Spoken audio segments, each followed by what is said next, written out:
and refused admission while others were going inside. The very master who had attached a price ticket to the man and put him up for sale along with other rejects from his household staff.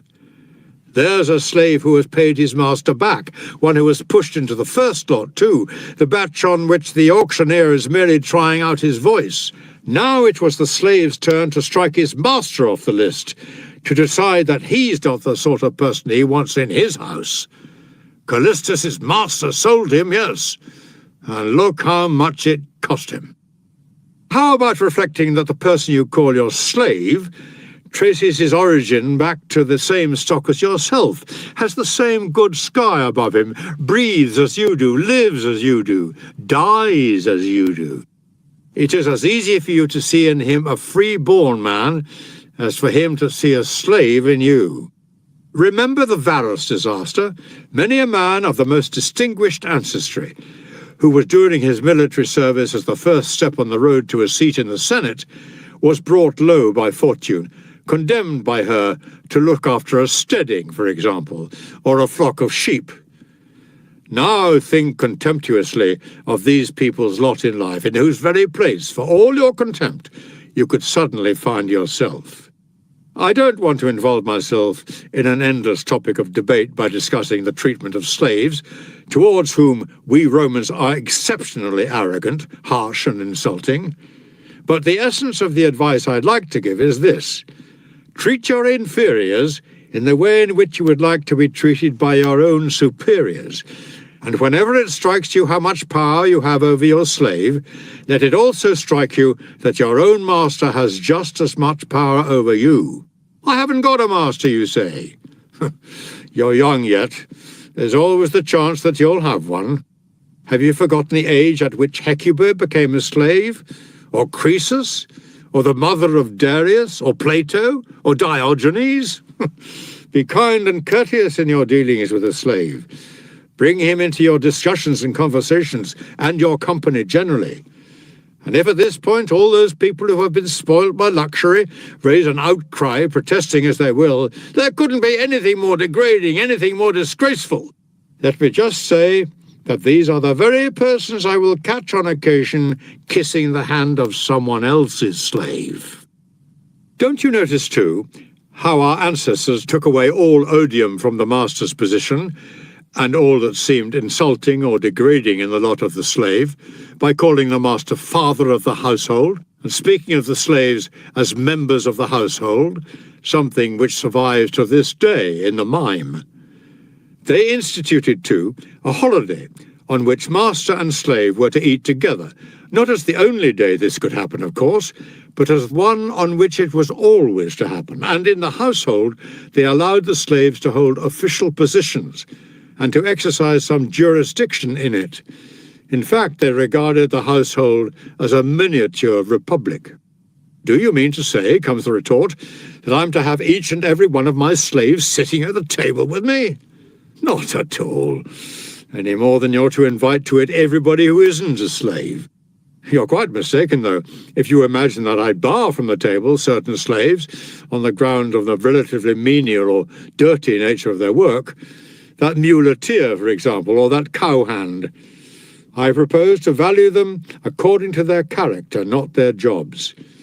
Each man has a character of his own choosing. It is chance or fate that decides his choice of job. Have some of them dine with you because they deserve it. Others in order to make them so deserving, for if there's anything typical of the slave about them, as a result of the low company they're used to living in, it will be rubbed off through association with men of better breeding. You needn't, my dear Lucilius, look for friends only in the city or the Senate. If you keep your eyes open, you'll find them in your own home. Good material often lies idle for want of someone to make use of it. Just give it a trial. A man who examines the saddle and bridle and not the animal himself when he is out to buy a horse is a fool. Similarly, only an absolute fool values a man according to his clothes or according to his social position, which, after all, is only something that we wear like clothing. He's a slave, but he may have the spirit of a free man. He's a slave, But is that really to count against him? Show me a man who isn't a slave. One is a slave to sex, another to money, another to ambition. All are slaves to hope or fear. I could show you a man who has been a consul, who is a slave to his little old woman, a millionaire who is the slave of a little girl in domestic service.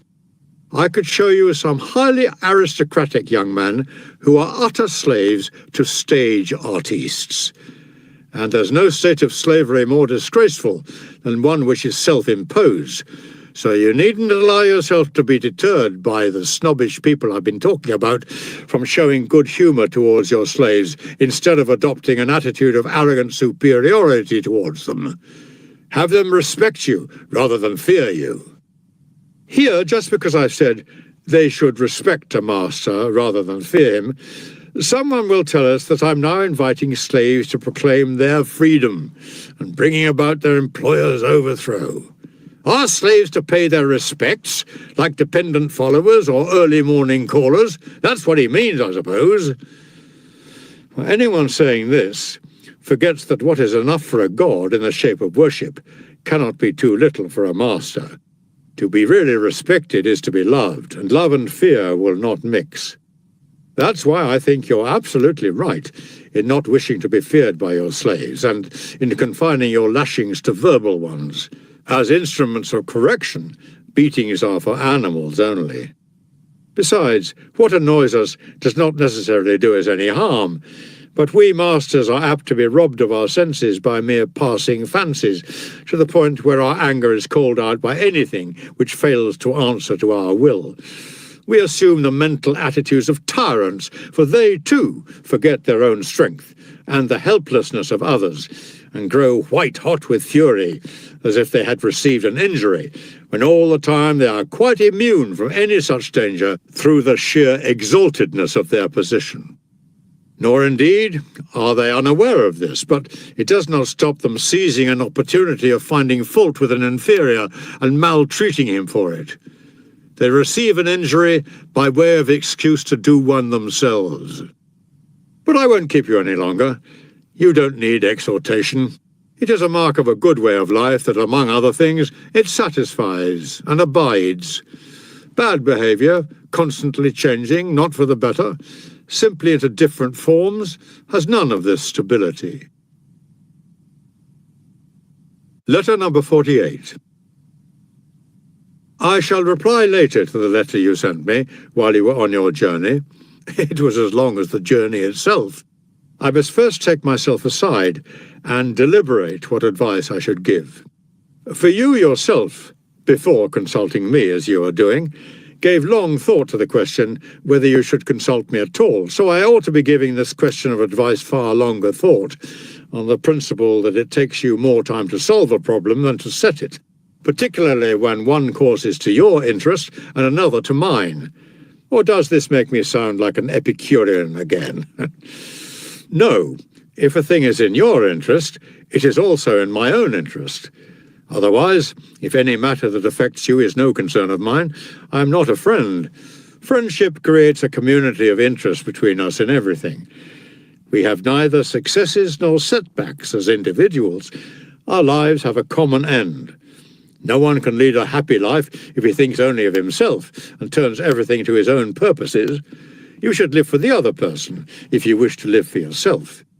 The assiduous and scrupulous cultivation of this bond, which leads to our associating with our fellow men, and believes in the existence of a common law for all mankind, contributes more than anything else to the maintenance of that more intimate bond I was mentioning, friendship. A person who shares much with a fellow human being